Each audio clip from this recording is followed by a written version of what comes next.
Okay, so we can move to the next speaker, next presentation by Héloïse Lecomte from ABES, from France. So, Héloïse, when you want. Hello, colleagues from all over Europe. Thanks in advance for your attention. I will share my screen.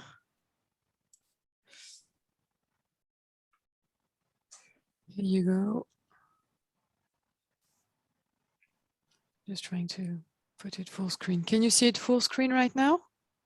Yes, we can see it. Okay. Sorry, Héloïse, no, it's not full screen. It's not full screen. Ah, no? Okay.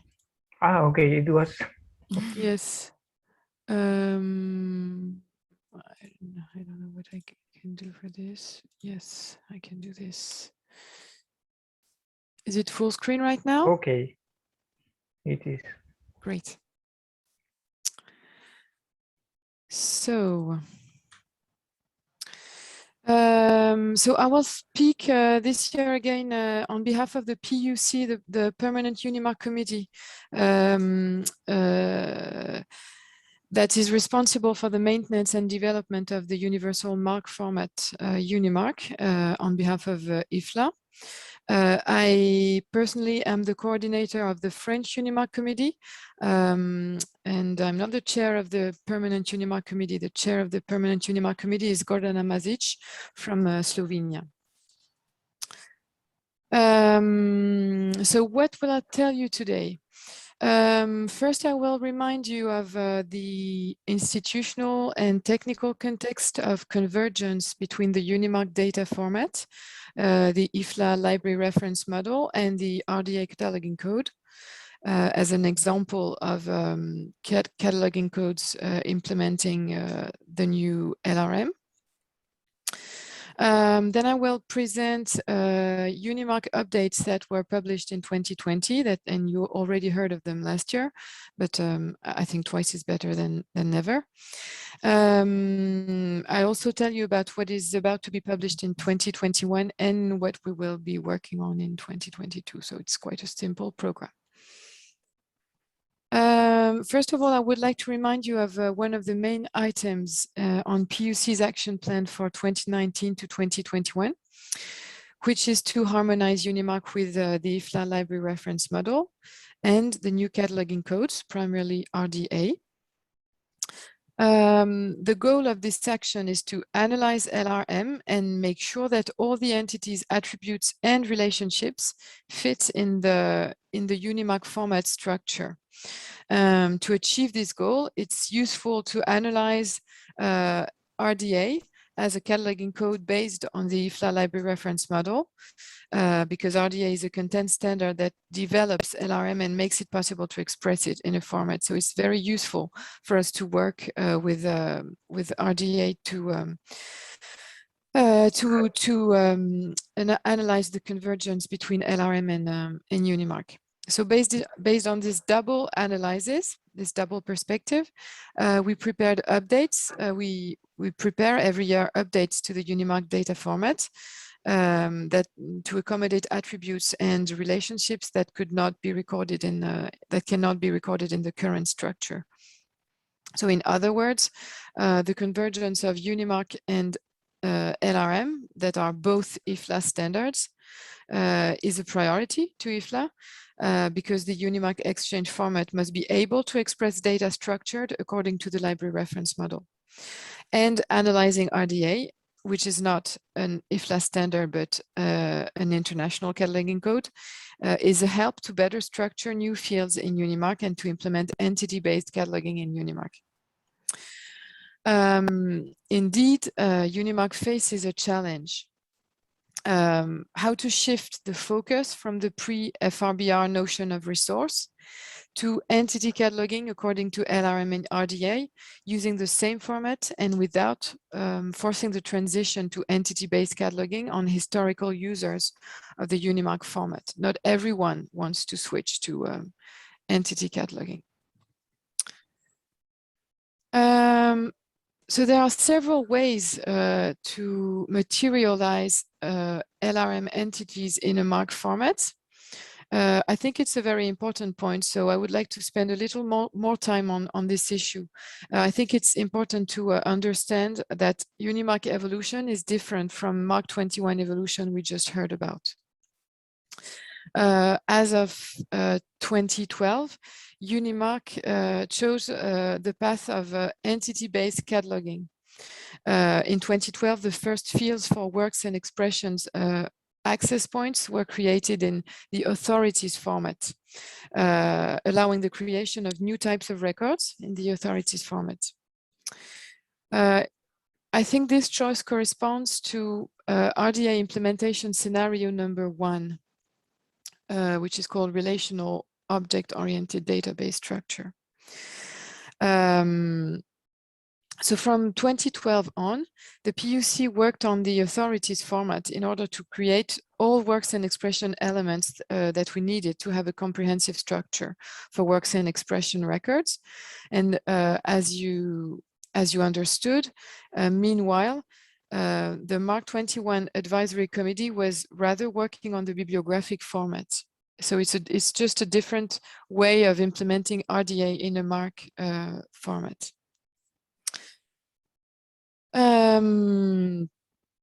So UniMarc can be used to implement RDA in your data, but according to the first scenario of implementation, which can be called as well, I think, entity-based cataloging scenario. We call this new flavor of UniMarc where all entities are materialized, all entities have a dedicated type of record. We call this new flavor of UniMarc, UniMarc LRM, which is not an official appellation, but it's quite useful anyway.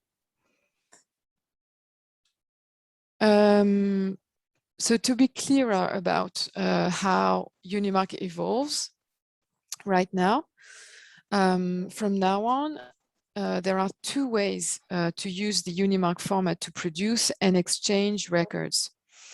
On the left side of the screen, you can see, of course, the traditional bibliographic and authority record cataloging, where work and expression records don't exist properly, but they are recorded as title records. And a lot of work and expression attributes are also present in bibliographic records. So this way of cataloging using UniMarc is closer to how MARC 21 is evolving. The right side of the screen is UniMarc LRM, or entity-based UniMarc, where current bibliographic records are reduced to the perimeter of the manifestation entity. And work and expression attributes are deleted from bibliographic records to be transferred to proper work and expression records that are created using the authorities format, of course, with dedicated access points. This process of splitting the bibliographic records and distributing the data among manifestation records, expression records, and work records, and sometimes item records as well. This process is shown by the red arrows at the center of the screen. So of course, it's quite a technological challenge to transform our data this way. Given the diversity of the resources that are described in our catalogs and the heterogeneity of the records in our all catalogs. I think you all witnessed the several layers of cataloging practices. That's our legacy, and of course it's a difficulty. So in this option, in the entity-based UniMarc cataloging option, the only type of records that don't change in nature are persons and subjects. All other records need splits, changes, recomposition, etc. So how to split a UniMarc bibliographic record in practice? So I will I will speak based on an example of a French 1992 edition of Darwin's On the Origin of Species. So what you see on the screen is everything that's in red is manifestation attributes and will stay in the bibliographic record. For example, the media type, the career type. Career type actually is not shown on this slide. I'm sorry. It's field 183. The manifestation statement, the series statement.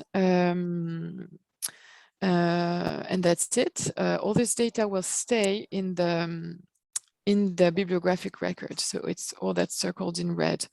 Everything that's circled in green will need to be transferred to work and expression records. In the work record, we will find the original title of the work, the subject indexing, field 606 right now, the link to the author, which is not shown on my slide, I'm sorry. In the expression record, we will find the language coming from bibliographic field 101, the content type 181, the note on the expression extracted from $200G, the link to the work, which is right now in bibliographic field 500, and the link to the translator and the scientific editor, not shown either on this slide. So this is an example of how a bibliographic record can be split to create three distinct entities using the UNIMARC format. So I guess that you have understood now how legacy UNIMARC data can be quite smoothly converted to UNIMARC LRM data by splitting bibliographic records and distributing the work and expression level data to new authority records. So of course we needed a complete structure in the authority records, in the work and expression authority records, to accommodate the incoming data that is chased from the bibliographic records, or that will be chased from the bibliographic records. So we needed to make sure that every data had a field or subfield to fit in the new records. This is why in 2020 we created quite a lot of new fields, which you can see here. I spoke about them already last year, so I won't comment this slide. Just to tell you that all these updates were published on the IFLA website in June 2021. But unfortunately, with the new version of the IFLA website that was put online this summer, we lost all the 2020 updates. They were, I don't know why, but they were put offline, which I was not very happy when I saw this a few days ago, but we couldn't fix this before today. So I'm very sorry that you cannot see the documents for the new fields on the IFLA website, but I'm sure it will be fixed quite soon. So work and expression records, they now have a complete structure for speaking of the majority of resources, which is print, music, film. The structure still needs to be completed with some special resources data, such as for coins and medals, or for still image. And when LRM attribute has not been analyzed yet, it's just by lack of time. It's the LRM attribute use rights. It's an expression attribute. The two next slides show the complete list of fields in a work record and then in expression records. I'm sorry, the caption is disappeared, but in red, it's the new 2020 fields. I won't comment on these slides. So what are we going to publish in 2021? We had our PUC meeting in June, in last June. The updates have not been published yet, but they will be published in the next weeks. So we worked on relationships between works and expressions in order to have a structure to accommodate more granularity, to express the very large number of relationships that can exist between works and expressions and that are not that can be found in RDA, in the work-to-work and expression-to-expression relationships. So we created a new subfield $P in work and expression related access points. So that's in works and expression records. In the related access point fields A, 531, etc. We can give in $P the very precise type of relationship between two works or two expressions. Second item we worked on this year is the main date of entity by reference to RDA attributes, date of work, date of expression, date of birth, etc. So we needed to be able to spot the main date that's related to an entity, compared to many other dates that can be related to an entity and that are all recorded in current field A640. We needed the cataloger to be able to give the main date of the entity in a coded data field. So this is why we created field A104.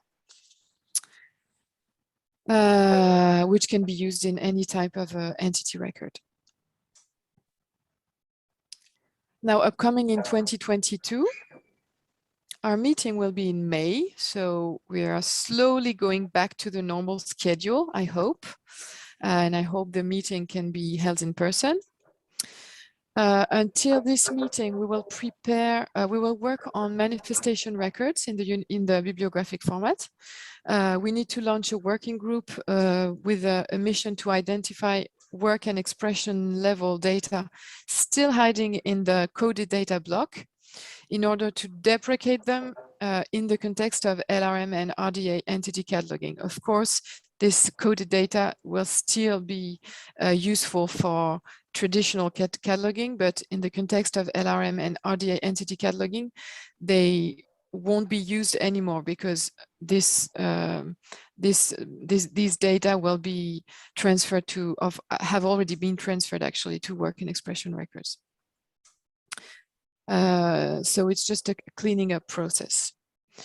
Another work item on our list is the problem of URIs in Unimark, which is quite important to implement RDA in Unimark. We need to add a control subfield allowing to record a URI in any Unimark field, such as $1 in Mark 21. This structure doesn't exist right now in Unimark, and it's quite a problem. So we are trying to fix this and to figure out which subfield we could choose for that purpose. We have also been working on the Unimark to LRM mapping for works and expressions only. The document is ready and it's under review by PUC members right now. It will be published after validation. And last subject related to RDA matters, of course, because we have other subjects at PUC that are about updating the Unimark format, but not linked to RDA harmonization. So the last subject today would be the publication of Unimark authorities namespaces in RDF. You may know that the ontology for the Unimark bibliographic format has been published a few years ago. It's online on the IFLA website, IFLA standards, I think, website. But we have not published the authorities namespaces yet. And so it's going to be done soon, I hope. At least it's on progress. So that's it for the Permanent Unimark Committee and RDA.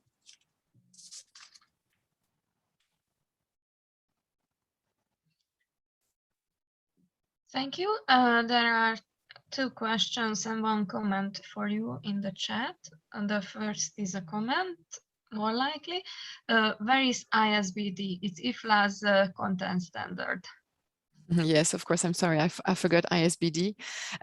It's a manifestation level content standard, basically. So we at PUC we use it when working on manifestation attributes, but not when working on work and expression attributes.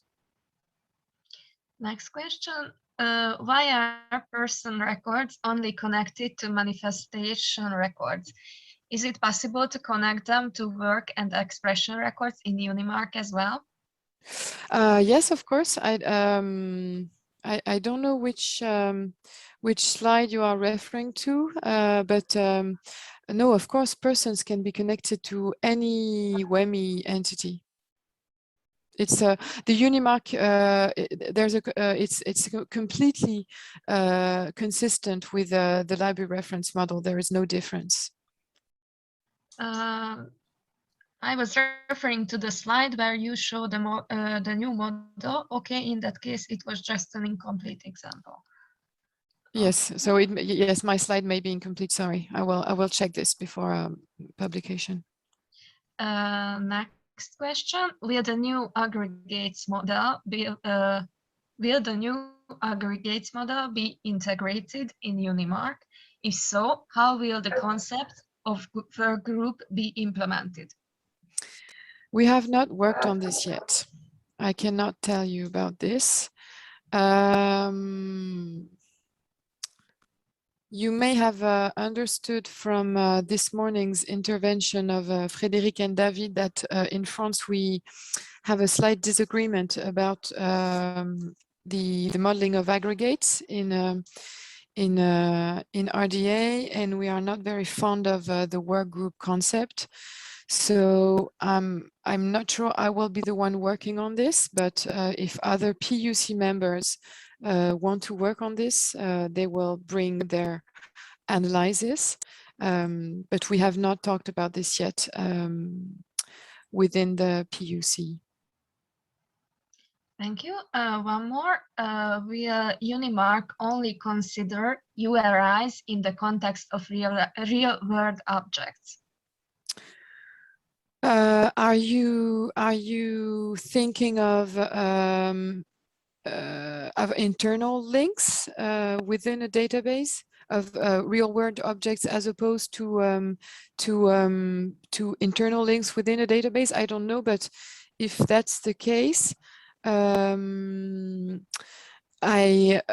have in Unimark the subfield $3, which we use for a link within the database, for example, a link between two bibliographic records, or between a bibliographic and an authority record, and between two authority records. We use $3 link. So we already have a subfield for this. But for just to say something more about the URI problem, what we are facing, and you may have already faced this problem in Mark 21 as well. It's the difference between URIs that are recorded to give the source of the information. For example, the source of an abstract, the source of a date of birth for a person. We need to give a URL of, for example, of an article in a journal, or a URL of a website, of a Wikipedia article, etc. And the other way to use URIs is to refer to the description of an entity, or the description, yes, of an entity in an external database. And so we need to be able to discriminate between these two functions of URIs, and we don't have a solution yet. I'll tell you next year, maybe. Thank you very much. Now for the question for you in the chat.